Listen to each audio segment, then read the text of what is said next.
voice that I required today. So I really apologise, and I hope that you can hear me because I'm hysterically funny. So, first of all, I'm amazed at how many of you are here tonight. I can't believe that you have all come to watch the half of the class of November 2017 strut their stuff. And we had an enormous amount of fun doing it. And to think that you were all free on a Monday night at 7 p.m. I'm just blown away. I just think you're all amazing, and I just love all of your guts. And I love all my classmates' guts, and it's been a fun time. So, I'm here. One of the things that I have always known is that I really love doctors. I love doctors. I think they're clever and they're caring. They're emotionally detached, but they're clever and they help us, and we run to them when we need to have anything done. My problem is it's not really reciprocated. Doctors don't generally love me.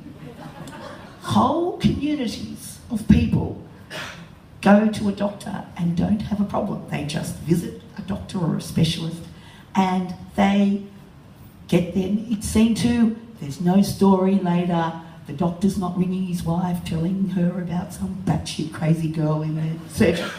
Not with me. I find I am always in a world of trouble whenever I visit a doctor. So we recently moved, and I needed to see a skin specialist. My skin specialist, I was leaving, and this rig needs a bit of work. So I thought, right, I'll find a new skin specialist. So I put out the sources, and I was recommended to a fabulous guy at Manly. So I'm like, cool.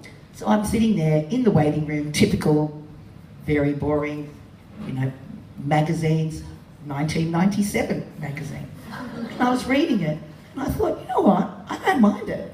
I like 1997. In 1997, I was nowhere near 40. I had not a grey hair anywhere.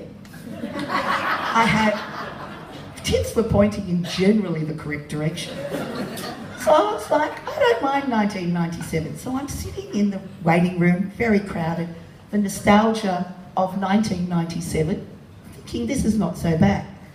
The door opens, a doctor comes out, doesn't look at the crowded waiting room. He picks up my file and he calls Gemma and turns and walks. So I assumed that I would then follow him. You know the type, the Pied Piper of arrogance. So I trip after him at quite a trot. I walk in, he's facing the window. I'm standing there, the examination bed is near me. He's facing the window, reading my awesome, exciting file of the last 20 years of skin tests. So I thought, he still hasn't said a word to me. He didn't know if Gemma was 21 or 81. And I thought, he's obviously very busy. I'm going to save him some time. So I took all my clothes off. And I stood there, stark naked. He still got his back to me, and I'm about to jump up on the bed when, still facing the window, he says, "Remove your blouse and loosen your bra." I panicked. Terror set in. I stared at this huge pile of clothes on the floor, none of them on me. I thought, do I put all the clothes back on and loosen my bra? Do I run for my life back to 1997 where I looked awesome? Or do I take a deep breath, summon up the courage, make a joke, make him feel at ease, and get all of my skin checked by a skin specialist? He then turned. He screamed. This poor doctor had the look of terror on his face. He was nervous and scared. I said, "Oh, please, What do I do? I was panic set in, and I was swipe left, what do I do? I went for the joke. So I said, oh, sorry, I've got skin all over my body. Except for the hairy bits. Oh, no, not those hairy bits, the hair on my head. You don't have to check my head. The hair on my head acts like a hat. It is so thick, my scalp is like a brand new baby's bottom. All of this, he started to tremble. So I said, let's forget about this. So I quickly and delicately replaced most of my clothes and left the building. So, being the annual checkup, I had lost a little bit of confidence with myself with this procedure. So I thought, well, I may as well keep going. What have I got to lose? So I found another new doctor. The sad thing is the true stories of these. But anyway, so I found another new doctor, and I was booked in to have that fabulous procedure that half of you here perhaps a little more love having, and the other half of you, particularly my sons and brothers, love hearing every detail about the pap smear.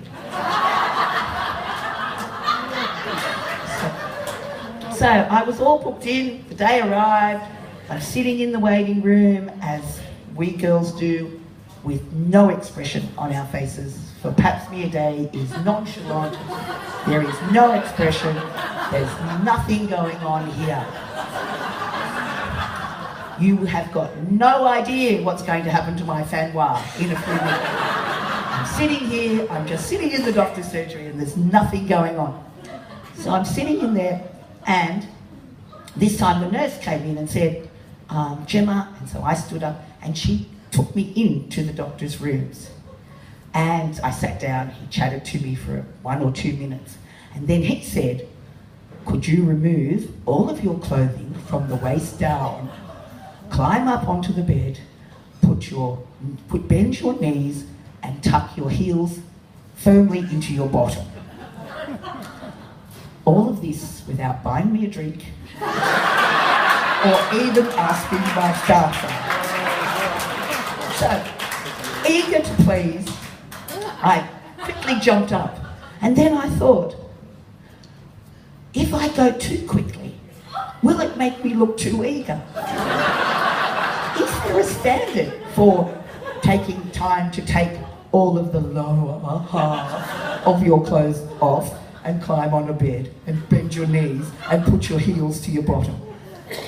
And then I thought, if I go too slow, does it look like the strippers arrived?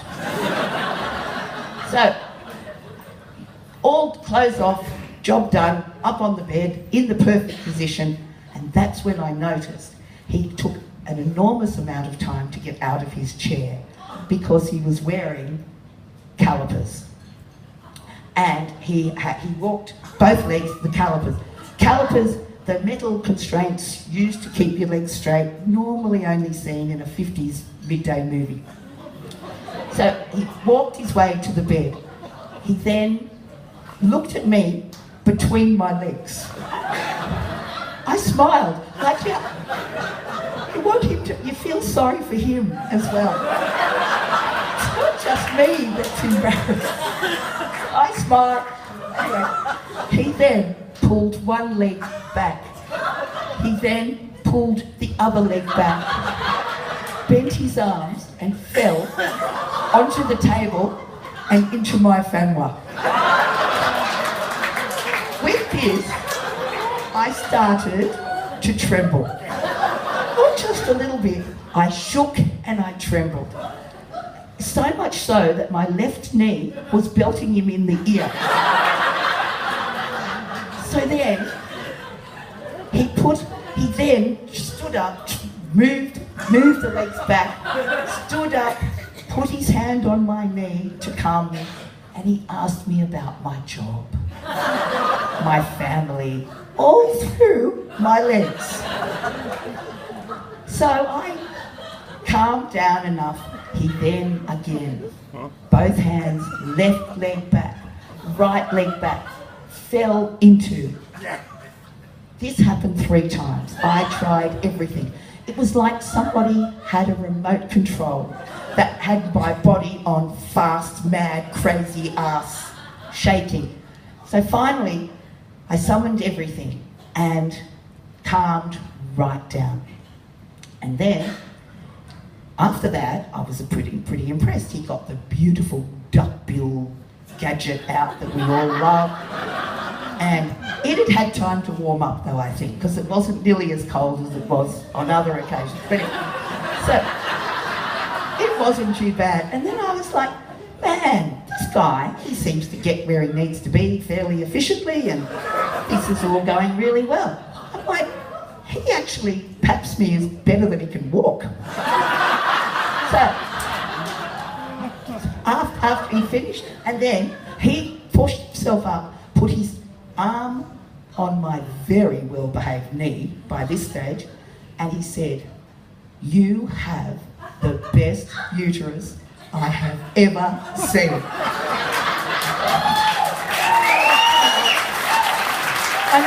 I know. I always thought I would have liked the best tits or the best legs, but best uterus. So being Catholic, I had to thank him for giving me compliment. So I said, "Oh, thank you, but I bet you say that to all the girls." So he said, "No, I don't." He said, "In fact, you have definitely the best uterus, best cervix I have ever seen, with the easiest access." Easy access. Best uterus though, you reckon? Best cervix. Easy access. What? Can you park your truck up there? What? Are you going to have a hard hat on the next time I come? Like, what? So, and then I thought about it and I thought, you know what? Coming from a large family, being me, I've never really had the best anything. If this is my best, then I don't mind it. I can do this. I was picturing the sash being placed across best cervix 2017, or maybe across my thigh.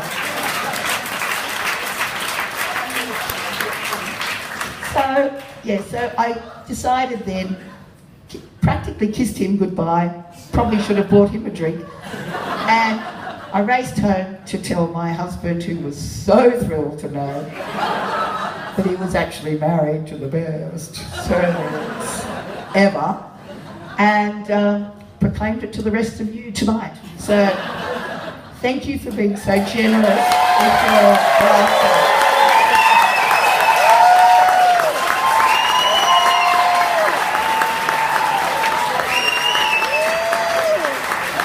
Gemma Churchill.